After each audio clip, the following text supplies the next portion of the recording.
My my daughter said I look scruffy, so I put a jacket on. Okay, chapter 1.2, Dusty Acquisitions. So again, she starts with the letter from her book. From Sophia Ricci, 25 Via Giacomo Maroccia, Rome, 00143. Dear Anastasia and Jacqueline, Jackie, I saw the pictures. It takes real talent to make someone as hot as you look that shit. Please tell me that the person that dressed you was sued for defamation of character. Anna, stop stressing. I know we haven't met yet, but I know you, and I know you can write. So one asshole in an office somewhere has the taste of a maggot. So what? There's going to be another asshole in another office, and they're going to love it. Besides, don't rush it. You know what they say, rushed cats make blind kittens. Don't blind your kittens, Anna. Last week was Mateo's big game. There were professional scouts there. His team lost, but he scored 2 goals. I hope the men making notes saw that Mateo almost won them the game. We had a romantic dinner afterwards, but he was sulking. It's not like I wasn't disappointed. We would have made a lot of money if he had won, and them losing means I have to spend more time at the market so we can pay rent. Speaking of paying rent, I know we were planning to climb Mont Blanc this November, but because Matt lost his game, I don't think I can afford it. I know you were excited, and I promise we'll go, Anastasia. Just maybe not this year.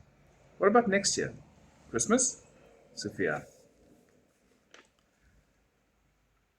A shower that made you feel dirty after you'd been through it was a special thing.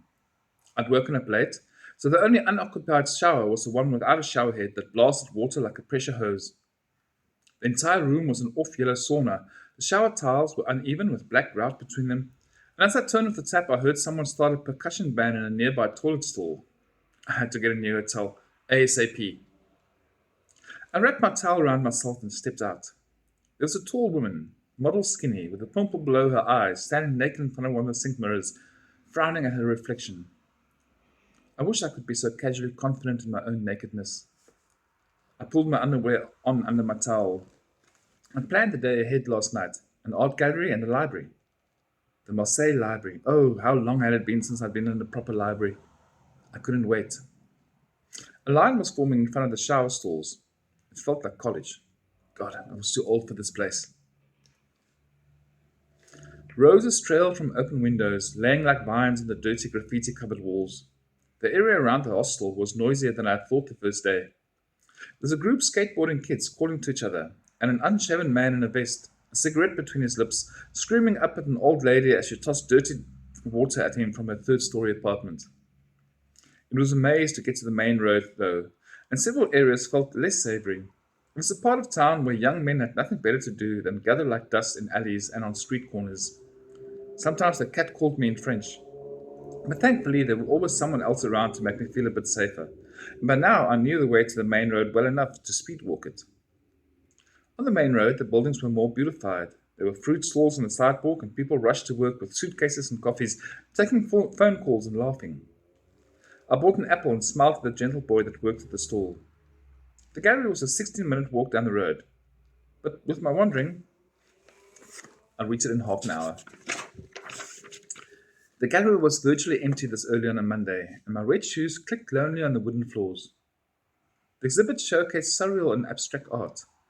I gathered from the plaques that the artist was a Frenchman that had escaped the Nazis to America. I stopped by a wall of grotesque paintings, one painting showing the skin being peeled off a man's face, his brain leaking from his forehead, and another, half plant, half man, and a feminine looking one, a painting of a painting, a grotesque yellow hand coloring her breasts. I moved on. Around the corner stood the only other person in the gallery, a man a little older than me with dark mahogany skin, clean shaven with giant round glasses that seemed to reach from his hairline to his lips. I stood beside him, looking at colorfully intricate paintings of scribbles. He stroked his chin in thought. I didn't really know what to make of the painting, despite a degree in art history and library science. I knew very little about art. That being said, I was in love with the idea that I could be the kind of Renaissance woman that appreciates this kind of abstract art. The gallery felt awkwardly silent. I glanced at him. His hair was whitening around his temples, and there was a vague hint of a crescent scar on the side of his head. What do you think? I asked. He raised his eyebrows and sighed.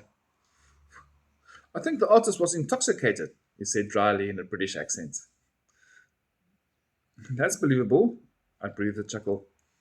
Love your accent, I said before quiet filled the room again. Is it British? He nodded. I'm assuming you're American. Yes. When did you get here? "Uh, A week ago, and you? Yesterday, he said, and we moved to the next paintings. Business or pleasure? Pleasure mostly, I said. And you?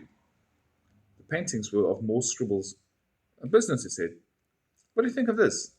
He gestured to the painting.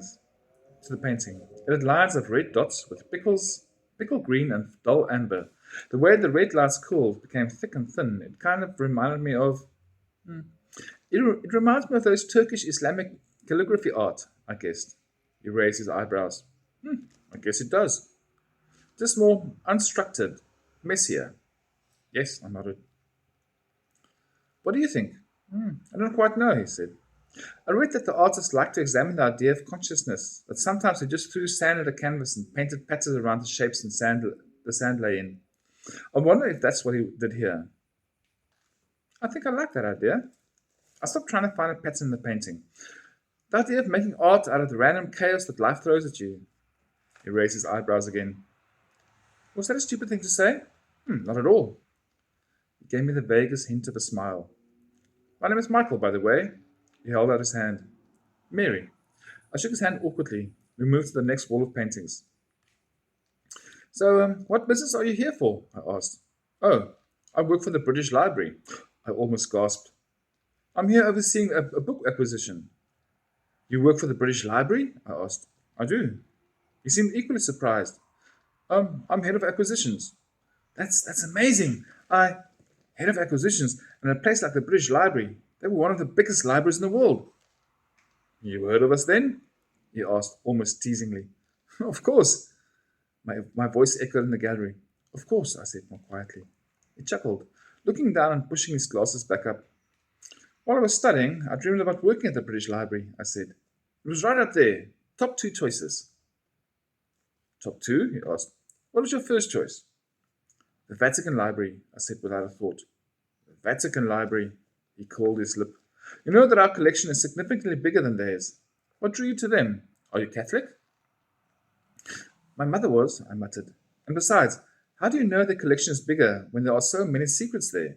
In my opinion, libraries should dispel mystery, not harbour it. We moved to the next painting. Where did you end up working? He asked. Oh, I averted my gaze. My husband and I moved to a small town for his business, so I worked at the community library. I'm sorry. He looked down at me.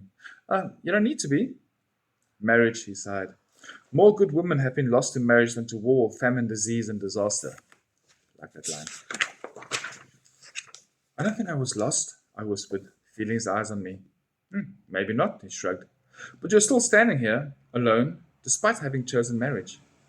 I flinched. You're standing here too, I bit back, and immediately snapped my jaw shut. It was nice meeting you, Michael, I mumbled before he could reply. But I have to be off. Walking into the library felt like coming home. My fingers trailed over shelves upon shelves of books, stretching out, welcoming me in. Floors upon floors of pages to explore, forests of worlds to escape into. My legs tingled and fingers ached for the feel of pages beneath them. The library was too cold and clean for my taste. There were giant windows, grey carpets, and white walls. But it didn't matter. It was home. I wished for a moment the wood were darker, but it didn't matter, because there were so many books. The aesthetics could be improved on, but a curved stairway up, and ran up, finding my way to the section on fiction. Most of the books were French, but every now and then there was one in English. I grabbed the first English one I could find and retreated to a reading nook. It was a book about a Jewish soldier serving in the German army during the Second World War, desperately trying to hide his identity while trying to save as many people as he could. I lost myself in the world, in France under German rule. I lost myself in the trenches and in the sound of gunfire, in the pain of missing a wife that was held somewhere behind enemy lines. All the while, time in my world was slowly ticking by, cozy dust gathering on my shoulders. It must have been hours before a voice interrupted me. They wouldn't budge. He had a familiar British accent. I glanced up. Michael stood behind a bookshelf, phone in one hand and a book in the other. I'm sorry, Rachel, he said, shoving the book back into the shelf with careful frustration. No, he replied. I tried that. Apparently they don't want something like that in our grubby little English hands. I couldn't help but smile. Yes, it's preposterous. I'll try Berlin. Have a good day. Goodbye. I looked away as he hung up. I heard him huff and start walking in my direction. Mary? He asked, surprised. Michael. I looked up at him. What are you doing here? Just had a meeting with the librarian, he frowned. Doesn't sound like it went well, I smirked. Did you hear the conversation?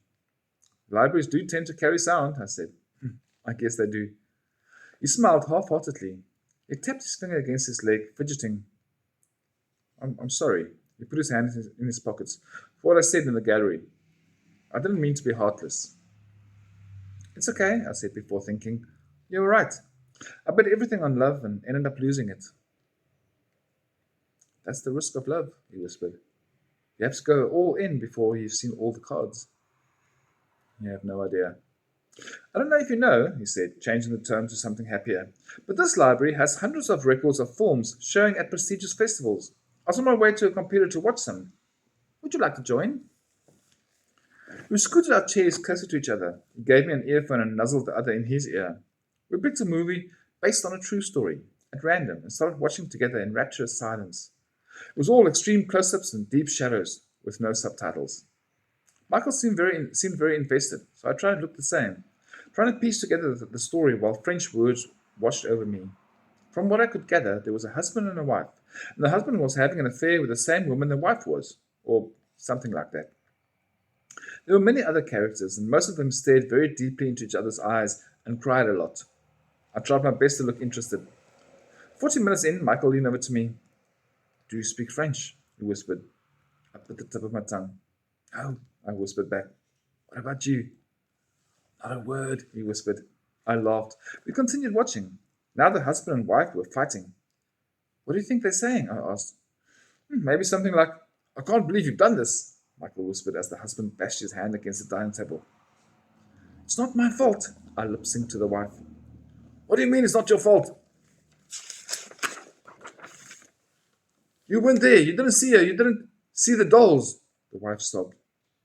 Oh, I saw a doll collection, the husband snarled at her. Michael couldn't keep a straight face.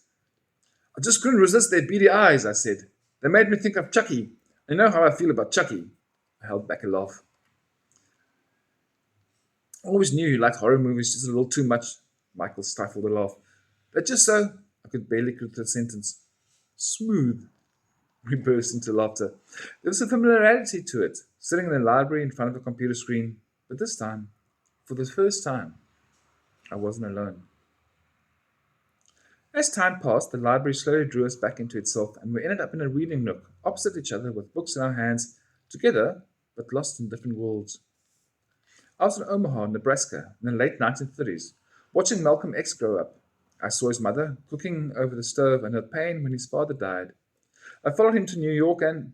Oh, Michael plucked a book from the shelf beside his chair. I asked. It's a copy of Grimm's Fairy Tales. He sat down with the book. Nothing special about this one, but when I was younger, I thought this edition was special. I paid hundreds of pounds for it, thinking it was a collectible. You collected before you worked for the library? I did. It was what got me interested in the library in the first place. Same, I smiled. Really? What was your first book? It was the first edition of The Secret Agent. I closed my book.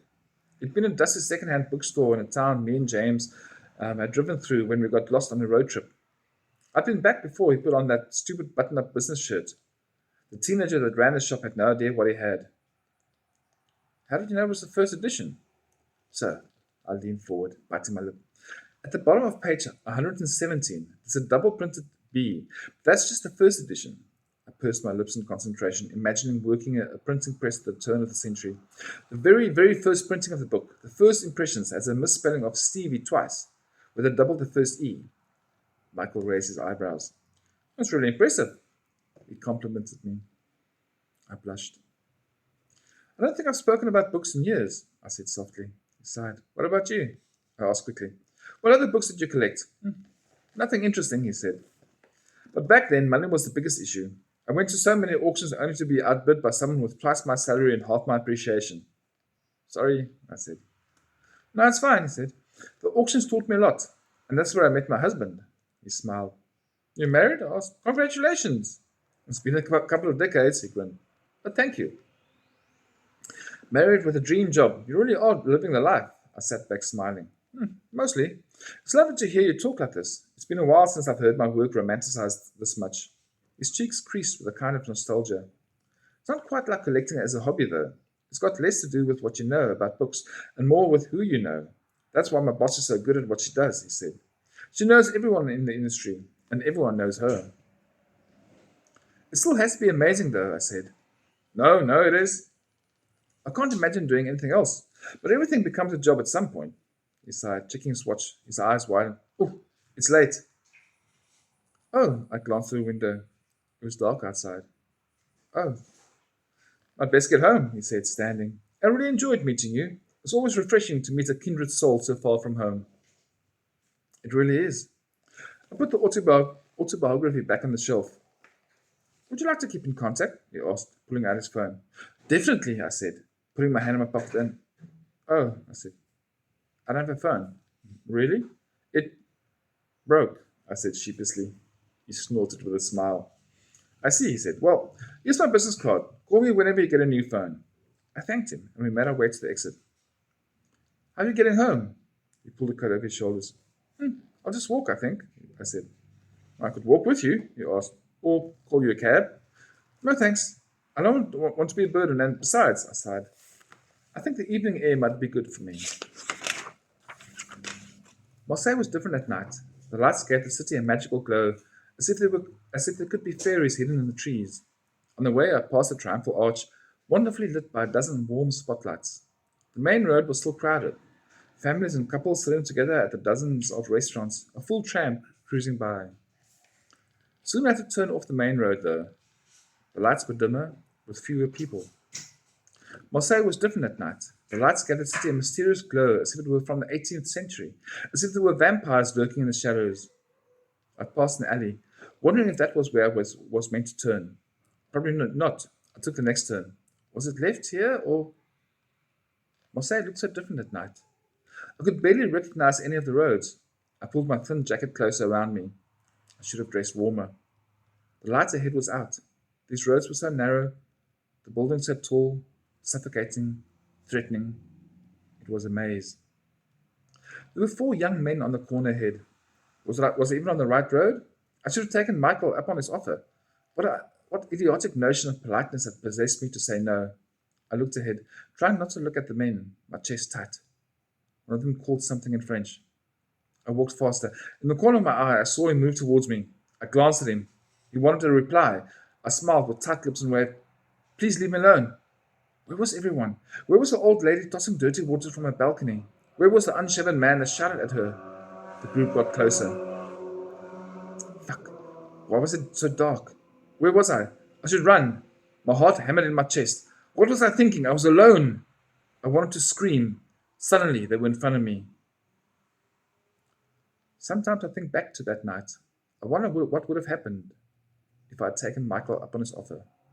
I wonder how different my life would have been if I had gotten home safely. I wonder if I would have ever have met him.